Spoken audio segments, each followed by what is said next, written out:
A KSL Sports presentation. Game Night Live kicks off now. Sponsored by UCCU. You are watching the best high school football coverage in Utah. A full half hour of highlights from Week 8 of the season. Yeah, we had some rivalry games, top 25 matchups, and a play that you probably have never seen before. It's crazy. There were also some crazy comebacks, including a huge game in Region 4 between number 3 Skyridge and number 10 Lone Peak. Yeah, Skyridge coming off its first loss of the season last week against Corner Canyon, and the way things started, it looked as if that hangover might have been affecting them a bit still. Slow start for Skyridge. Let's go in the first quarter, this big one. Lone Peak goes to the air. Quarterback Caden Hodson looking for Crew McChesney.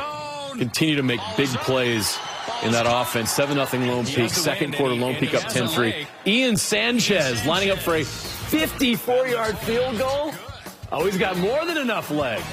Lone Peak takes a 13-3 lead. Then with 2 seconds left in the half, they call on Sanchez again, this time from 56 yards. And again, he drills it. College coaches watching this kid. Lone Peak leading 16-3 at the half. Third quarter, Skyridge finds the end zone. Trent Call, 18 yards to Jace Doman. That makes it a 16-10 game.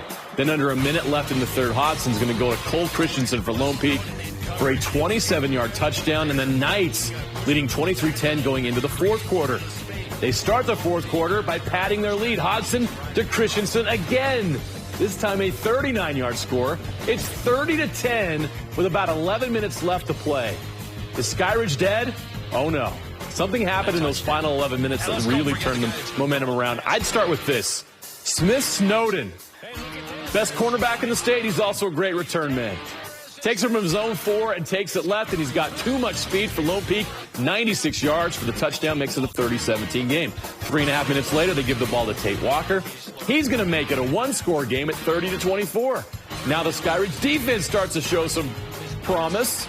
Colin Sheffield picks off Hodson's pass, his second of the game, giving Skyridge great field position, and Tate Walker finds pay dirt again. Right up the middle, after trailing by 20 points in the second half, Skyridge takes the lead, 31-30. Lone Peak looked to take the lead with 3 minutes to go, but the touchdown pass to Cole Christensen called back on an offensive pass interference call. Oh, boy.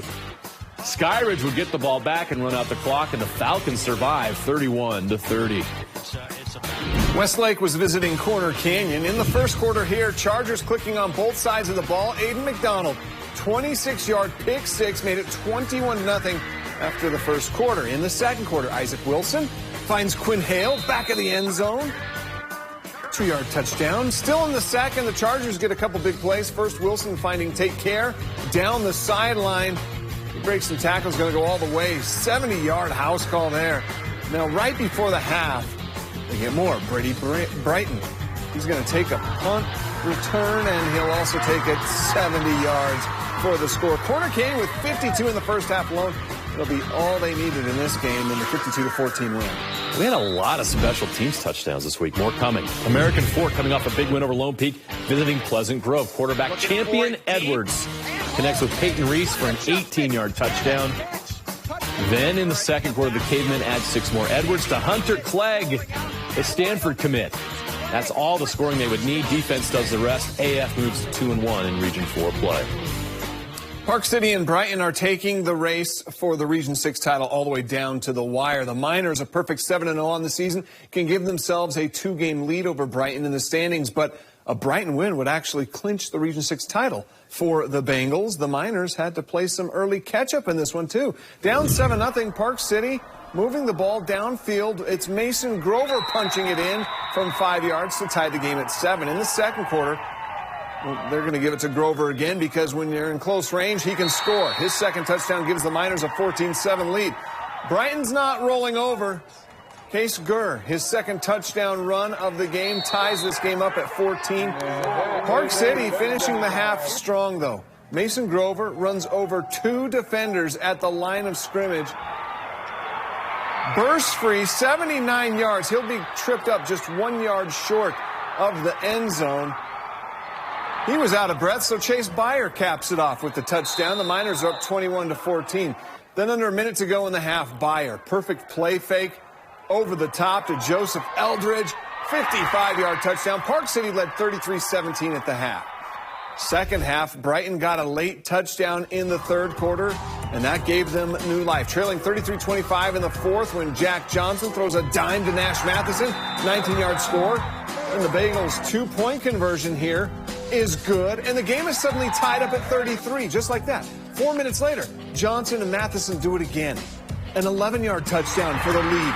Brighton erases that 16-point deficit to go up 40-33, and the Bengals weren't done. Case Gurr, 32-yard touchdown, his fourth score of the game, and Brighton locks up the region title with that 47-33 win. Fireworks on offense from Timpview and Orem. Let's start in the first quarter. Orem down 6. Lance Reynolds, the keeper. A 10-yard run to go up by 1 point. On the next possession, the Thunderbirds start their big day off for Isaiah Vaea with an 11-yard touchdown run. Still in the first, 13-7 Thunderbirds. Reynolds to Roger Saliaponga. He's going to take it 78 yards to the house. 4 touchdowns combined in the first quarter. Catch your breath. We're going to the second. Curvin Tuaone in on a 4-yard run for Timpview. The defense scores in this game, too. Siale Esra picks off Reynolds. He's going to take it all the way back. 71 yards for the score. Timpview up 27-14 at that point. The Thunderbirds would get 2 rushing touchdowns from Vaea. This one, a 68-yard run. How about this? Vaea also had a pick 6 in this game as well on defense. 104 points combined from the two teams, but Timpview comes away with the win, 62-42. Number 1 Lehigh struggled a bit at Alta on Friday night. The Pioneers needed this pick 6 here by Nathan Adrag to break the game open finally. They would go on to get the shutout, but 20-0 win, and with that, Lehigh moving to 8-0. Next on the schedule, though, the game of the year in 5A, taking on Timpview Thursday night. Spanish Fork went on the road, took it to Wasatch, too. Josh Buck on a 22-yard touchdown run. He had 233 yards rushing, 3 touchdowns. Then less than 3 minutes later, with 12 seconds left in the first half, Will Dart finds Ty Bona for the score. It's 27-0. Spanish Fork at the half. The defense gets a score in the third. Britt Nielsen picks the ball out of the air. How about a pick 6 and a Piesman? We love those. The Dons move to 5-2 on the season with the win. All right, now back to 6A. The 5th-ranked Farmington Phoenix entered Week 8 as the only undefeated team left in 6A. They seem to be cruising to a Region 1 title until Friday night. The Davis Darts had them on upset alert. They were ready for this one. Farmington would take the early lead. Easton White finds Dayton Runyon in the first quarter for a 7-0 lead. Davis evens the score in the second quarter. Josh Parker shedding defenders. He can't be tackled with arms alone. 7 all at the half. Farmington would take back the lead in the third. It's Runyon again. And Farmington goes up 14-7. But Davis would have another answer, and that answer was Barker again from 2 yards out. The Darts get a 30-yard field goal from Gage Butler to take the 17-14 lead. Farmington driving to tie or win, but Davis comes up with another pick. Tyson Elkins, ball game. Davis shocks Farmington. The Phoenix unbeaten no more. Syracuse, they've won 5 straight, averaging 46 points per game during that streak, facing Fremont. Titans up 7-0 in the first quarter. Kobe Bennett with the 1-yard touchdown. In the second quarter, Fremont at the 1-yard line. Keller Facer with the interception at the 27. Titans up 14-0 in the second quarter. Quarterback Jake Hopkins finds Noah Yates. That's a touchdown. Right before the half, Rhett Thompson calls his own number on the fake field goal. 4th down, he finds the end zone.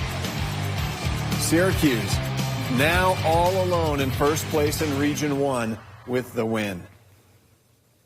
All right. A pair of struggling programs went head-to-head on Friday night. Cottonwood with just 1 win this season. Jordan, just 2. Yeah, but the game that they played may have been the most exciting of this entire season. A game that came down to the wire and was won thanks to a little-known rule out there. That means Cottonwood coach was doing his homework. Cottonwood trailed by 2, 24-22 in the final seconds. The Colts defense came up big, though.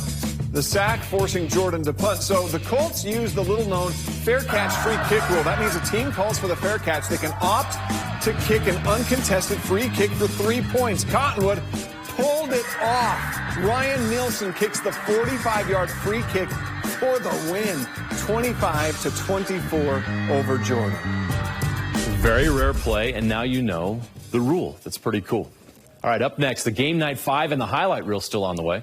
And we've got a rivalry game down in St. George. You want to catch those highlights. And two of the best 3A teams in the state, two undefeated teams, settling their differences. Grantsville and Morgan. Flash next.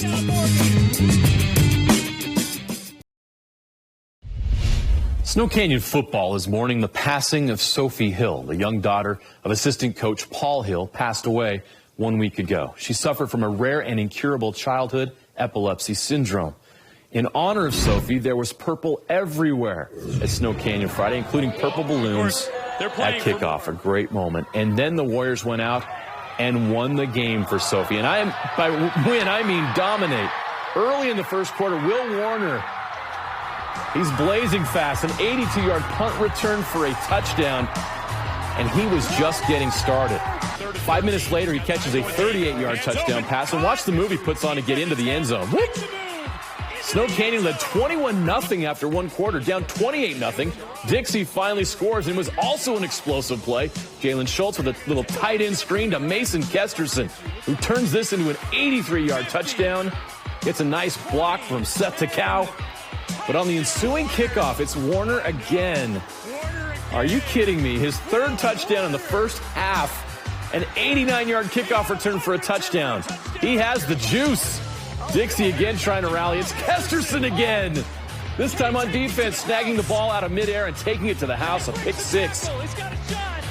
But just seconds later, it's another Snow Canyon touchdown. Tegan Hugh.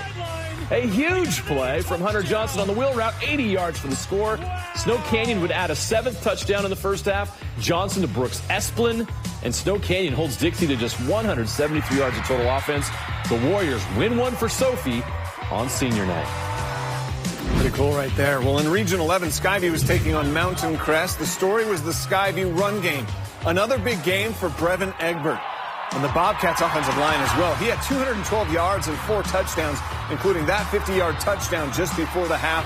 Skyview's back to 500. They're also 3-1 in region play with that win. Let's stay in Region 11. Green Canyon and Logan playing in Maverick Stadium. We'll pick it up in the third quarter. Down a score. Green Canyon's going to tie it when Gavin Christensen runs it in from 11 yards out. We're tied up at 14, but Logan would roll the rest of the way. A big night for Titan Mason. He scored 4 touchdowns, 2 in the third quarter, and those touchdowns would allow Logan to pull away, and now they're at 4-4. Box Elder and Woods Cross. In the first quarter, the Bees are down 6-0. Easton White is going to go right up the gut, 22 yards, and Box Elder take the lead 7-6. Second quarter, Ryan Griffin rolling out, finds Jackson McKee. End zone, it's a 14-6 lead. Woods Cross would take over at this point, though. Bradley Bailey finds Jacob Howes, dips into the end zone.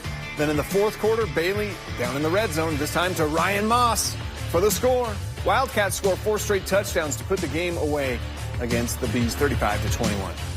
All right, last year, the 3A state title game came down to Morgan and Grantsville. A fourth quarter touchdown by Grantsville gave the Cowboys their first state title in 24 years.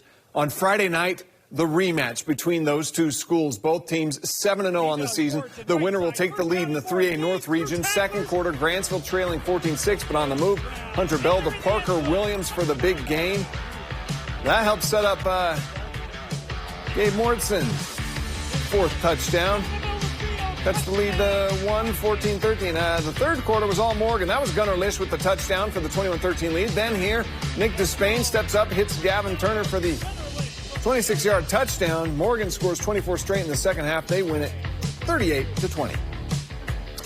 Staying in 3A, Juab looking to stay undefeated against Canyon View, who's having a great season. Wasps hit early. First quarter, Alex Jackson and Wesley Nielsen on the screen pass is an 18-yard touchdown.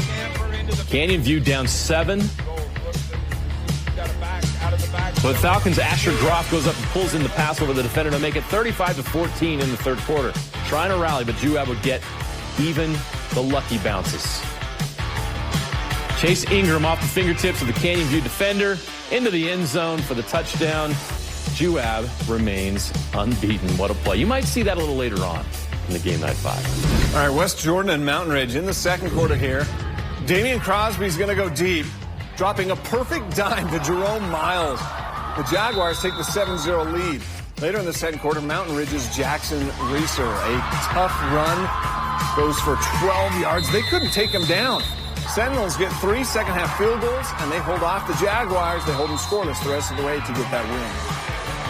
Riverton and Harriman, a rivalry game, end of the first quarter. This is Luke Camblin for the Silver Wolves. Gets in from 4 yards out, and they take a 7-0 lead. Let's go to the second quarter.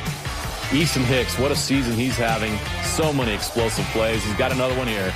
Into the great wide open, 56 yards to the house. And the Silver Wolves get the rivalry win, 22-14. Granger visiting Kearns. Second quarter, Kearns, Kaimani Fautea. A 1-yard touchdown giving Kearns the 16-7 lead at the half. In the third quarter, though, Granger gets going. Leighton Carr to Matthew Jones, 14 yards. End of the third, Carr 19 yards to the end zone for Landon Figueroa. He goes up and brings it down, and the Lancers, 27 points in the second half. They move to 5-2. Region 5, Bonneville and Northridge. First quarter, Jackson Johnson, the Bonneville quarterback, with a 5-yard rushing touchdown. He had 3 in the game. Fourth quarter, Lakers attacking through the air. Cole Luders to Max Diaz, 29 yards, and the score. Bonneville rolls. They're 6-2 overall on the season. Hillcrest visiting Timpanogos. First quarter here, Timberwolves almost blocked the punt. So what's the next best thing if you don't block the punt? Well, why not bring it back for a touchdown, right? Luke Livingston, 55 yards on the return to make it a 14-0 ball game. Timpanogos up 35-7 in the second quarter. They pull out the bag of tricks, right? The backward pass to Livingston. He has nowhere to go. He's about to get taken down, but still throws it to the end zone and finds Dash McCann open. You know, when everything goes right, it just goes right. Timberwolves are 6-2 on the season with that win. North Severe and Enterprise, the Battle of the Wolves. First quarter, Aiden Doherty. Sorry, Aiden. 36-yard run for the touchdown. His second of the day. Second quarter, Kyron Bracken. The handoff going to break through all the tackles. Jump over defenders as well. 21-0 Enterprise. Bracken with 2 rushing touchdowns, an interception, return for a touchdown as well. And Enterprise is still undefeated with the win.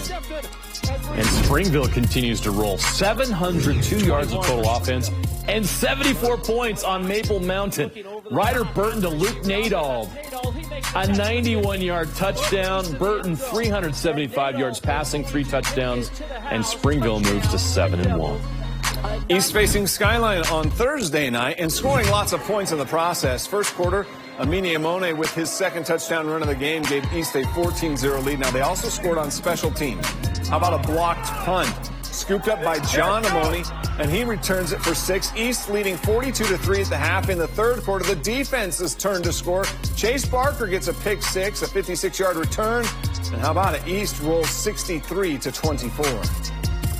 All right, you've seen all we have to offer this week when it comes to high school football highlights. Yeah, now it's time to pick out our 5 favorite plays of the week. Who made the cut for the Game Night 5? We'll start with number 5. What a night Friday for Snow Canyon receiver and return man Will Warner. He's traveling at light speed. A touchdown catch, kickoff return for a touchdown in this incredible effort. An 80.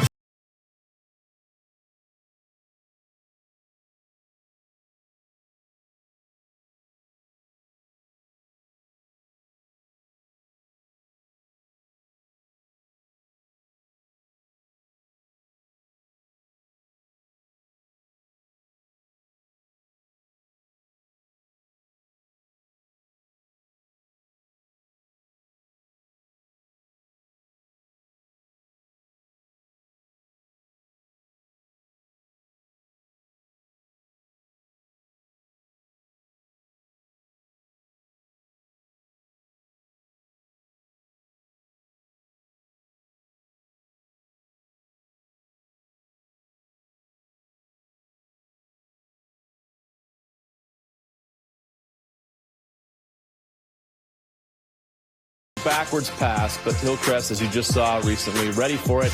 It doesn't matter because Luke Livingston has a backup plan. Somehow avoids the tackle, completes the pass to Cash McCann for the touchdown. Livingston does stuff like this every week. We'll be right back with the highlight reel.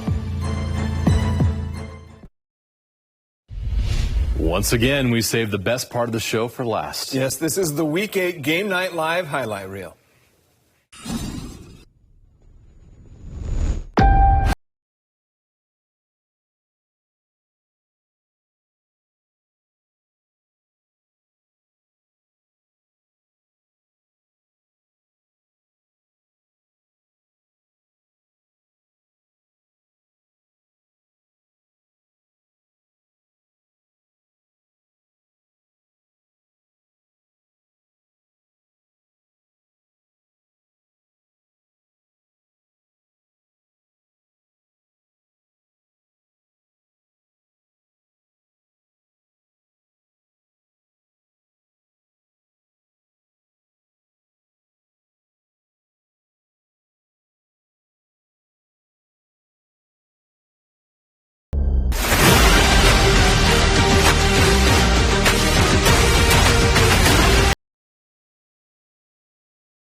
We're coming. The Lakers host Box Elder on